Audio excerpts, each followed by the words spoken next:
Good evening, everyone. Good evening. It's Friday.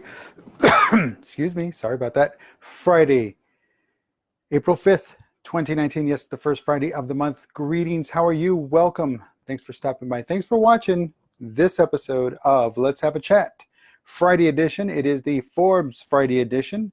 And as it says in the show notes, wherever they may be on your screen, we're going to talk about the newest Pharma saga, and that's the this time it's of Patrick Soon-Shiong's catch and kill scheme or scam or whatever you want to call it. Again, more nonsense. People trying to take advantage of other people and trying to make a, no, don't get me wrong. It's making a buck. I'm all for making a buck.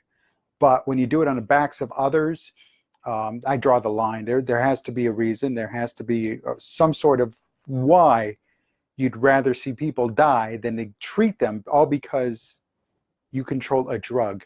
Or in other cases, lately it's been this whole thing. As a veteran, I've been getting these emails and messages, letters have come to me as a veteran that, hey, if you wore these earplugs, you may be entitled to some compensation.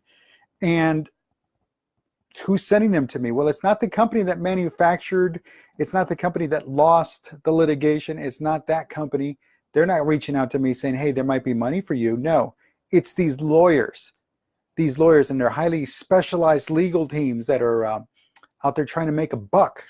And again, it's free enterprise, I get it, but in the backs of others, over the hardships and well, again, so over somebody else's sadness, terrible times, low, just terrible, the lowest point in their lives, there we go. And these lawyers are trying to make a buck off somebody's hearing loss, all because the product was a terrible product. We talk about tinnitus and ringing in the ears and the loss of hearing and stuff like that. And you may be entitled to some compensation. But I digress. I'm talking about Patrick Soon-Shiong's pharmaceutical company. My apologies, I forgot the name of it. Nant Pharma. It's a subsidiary of Soon-Shiong's network of Nant companies. In 2015, it acquired the rights to a cancer drug called Synvilok from Sorrento Therapeutics with a $90 million upfront cash payment and agreed to pay an additional $1.2 billion if certain regulatory milestones were reached. At the time, Synvilok was undergoing multiple clinical trials to determine its bioequivalence to Abraxane, a cancer drug Soon-Shiong invented. And in 2010, Soon-Shiong sold the manufacture of Abraxane, or Abraxis, to Celgene in a $4.5 billion stock and cash deal. Well, now this company, the other company, the one who created the Synvilok, Sorrento, has filed a lawsuit on Soon-Shiong and engaged in a catch and kill scheme. Basically what happened in that is that this guy, his company acquired this other rival drug and bought it and then killed it. Said it's not going to reach the market. My drug's the one that's going to get out there and do and take care of business. So in the meantime, between this nonsense of money making, just trying to raise revenue, people died. People could have been treated and helped with this drug had it been out on the market, but in between that time, no, it wasn't. Because again, this guy, according to the lawsuit, intentionally withheld it, bought it. First he bought it, then he withheld it, and then he killed it. So his drug, the one drug he invented, could be the only drug in the market. Okay, so where's the leadership behind this? Well, I'm talking about ethics, I talk about morality, I talk about accountability. And boy, last night I did talk about accountability. I hope you saw that one. If not, it's available. But it deals with accountability in the sense of this guy, yes, I get it. He created the drug and he had the money to buy the other drug. So should Sorrento be suing? I say no. Why? Because why did they sell the drug in the first place? Why did they sell the drug in the first place? Why did they put it up for sale? See, so it's a double-edged sword. One, the other guy bought it and he killed it. He stopped it from going out there. It happens all the time.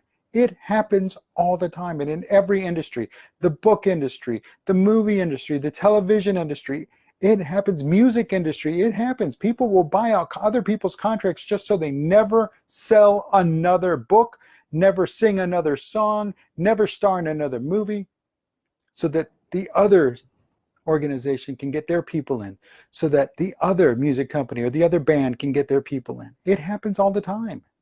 It happens all the time. I was listening to the radio about this one guy. He designed a logo for a company. The company was acquired by a second company, and they merged. And then now that merged company now has been sold for like a couple of $1 billion. This guy wants a piece of the action. Dude, all you did was just freaking did the logo. Okay? So again, got to be careful, got to watch out what's going on. There's a fine line, I get it, but at what cost?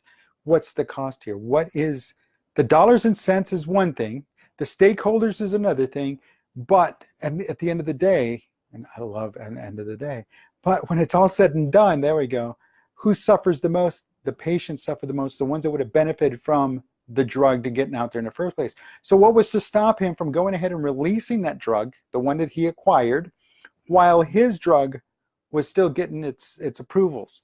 Released it, put it out there, and then as soon as his drug was ready, he pulled the other one out of the market and he put his in its place. I personally don't see a regulatory issue, especially if you own both drugs and they both do the same thing. I don't see that as an issue. Now, don't get me wrong, I am not a FDA regulatory specialist, but what I do see is, hey, if you own two products that do the exact same thing and you want your product to be the top product and you own the second product, I would stop selling the second product and I would only push mine.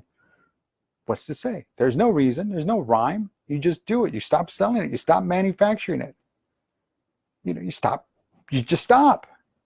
But again, where's the hurt? Where's the pain? And it's obviously in the patients. That's that. So take the patient equation out of it. I think this is just a bunch of nonsense. You put the patient into it, it's nonsense of the game that this guy's playing. So do you see where I'm coming from? Yes, it's the patient, it's the people that are hurt, it's the people that are suffering. And where's the ethics, where's the morality behind that in money making? Folks, something to think about over the weekend. Something to think about, especially on the accountability side of things. Does this guy need to be held accountable? Both sides. Well, listen, again, this is straight from Forbes.com website. Check it out. And until Monday, I wish you a great weekend. And stay safe. And I will talk to you soon. And take it easy. Here we go. Out of here.